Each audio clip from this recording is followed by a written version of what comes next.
Aqui a gente terminou esse planejamento dessa psicóloga. Vou passar para o planejamento do médico. A lógica é bastante similar, mas aí tem algumas outras questões, né, que a gente trouxe para este planejamento. Então, para esse médico que atende numa clínica própria que ele aluga, né, ele parte de um faturamento potencial, né, um pouco maior, de R$450 mil no ano, mas avaliando o nível de ociosidade do negócio dele, a gente também apurou que ele tem um nível de ociosidade de 15% no ano, de faltas ou horários que não são preenchidos.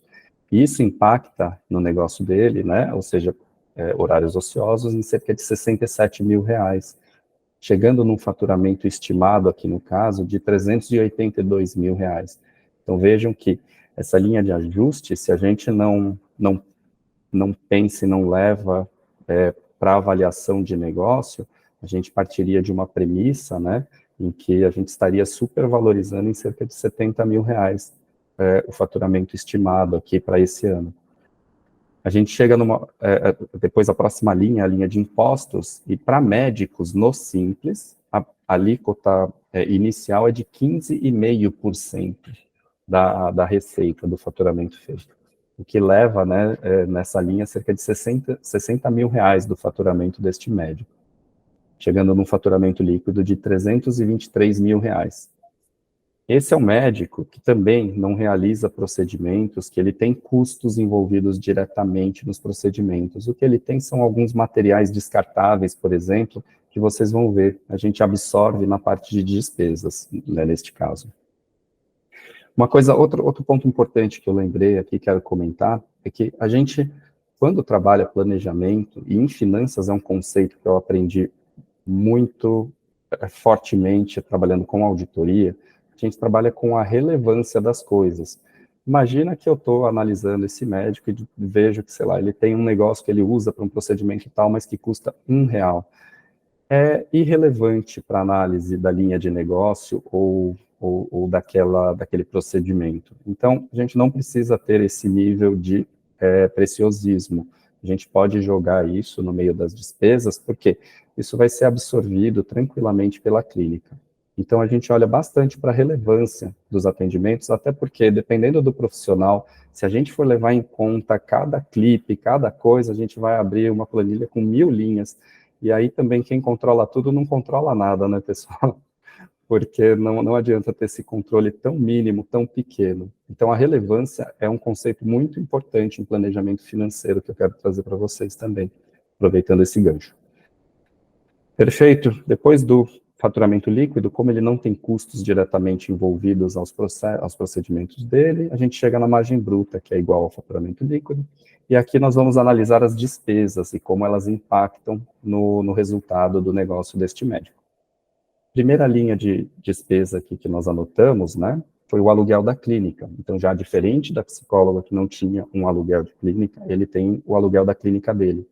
E olha que importante prever, por exemplo, qual é o mês de reajuste deste contrato de aluguel.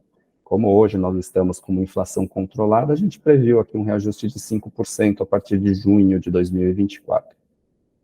Ele também investe em marketing, ele investe um pouco mais, R$1.000 por mês, ele tem a contabilidade também, escritório de contabilidade, né, que presta serviço para ele.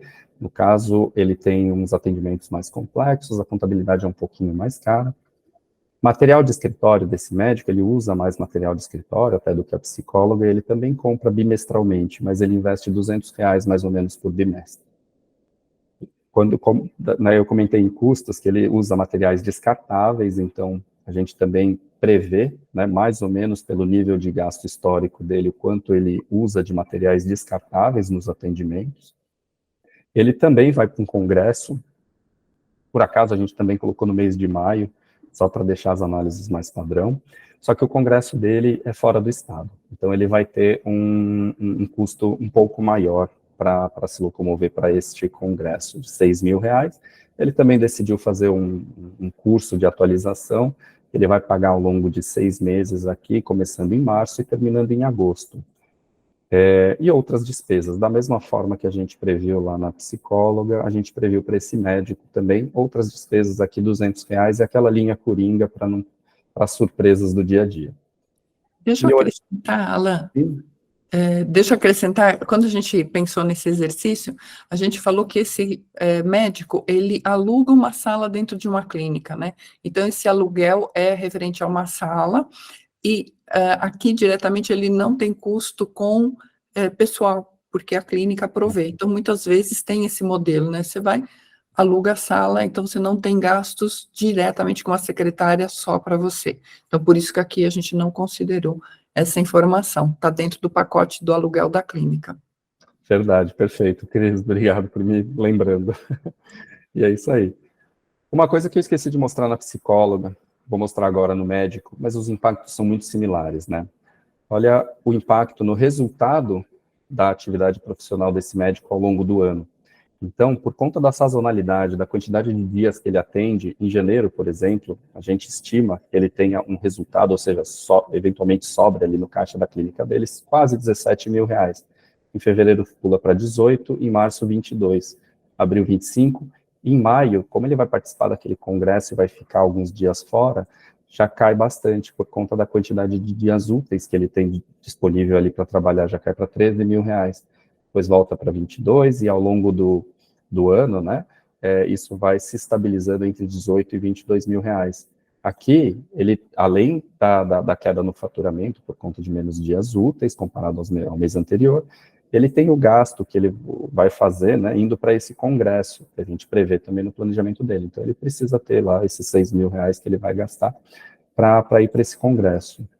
E essa análise aqui, para a gente é muito importante, porque uma das dúvidas que chegam bastante para a gente é como eu constituo as minhas reservas ao longo do tempo para ter a tranquilidade financeira que vocês, né, comentam.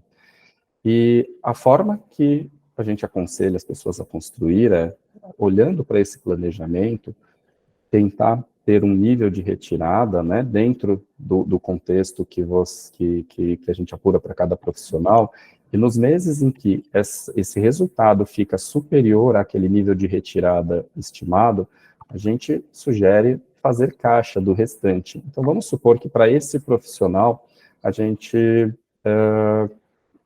defina R$ 18 mil de retirada mensal. Então, aqui já faltou dinheiro em janeiro. Em fevereiro, basicamente, fechou as contas. Em março, iria sobrar R$ 4 mil. Nós aconselhamos guardar esses R$ 4 mil, porque logo à frente tem um mês que esse profissional vai precisar fazer a retirada dele e pagar pelo congresso. Da mesma forma que em abril, por exemplo, né, que gera R$ 25 mil, daria para esse profissional, mantendo uma retirada de 18, guardar cerca de R$ 7 mil. E esse é um conselho interessante, porque ao longo do ano fazendo isso, né, esse profissional conseguiria ter guardado, né, 18 vezes 12, aqui vai dar mais ou menos 216 mil, daria para esse profissional guardar cerca de R$ 34 mil, constituindo um primeiro montante de reserva, caso ele ainda não tenha, né. Essa é uma informação muito valiosa que a gente extrai dessa construção de planejamento financeiro anual.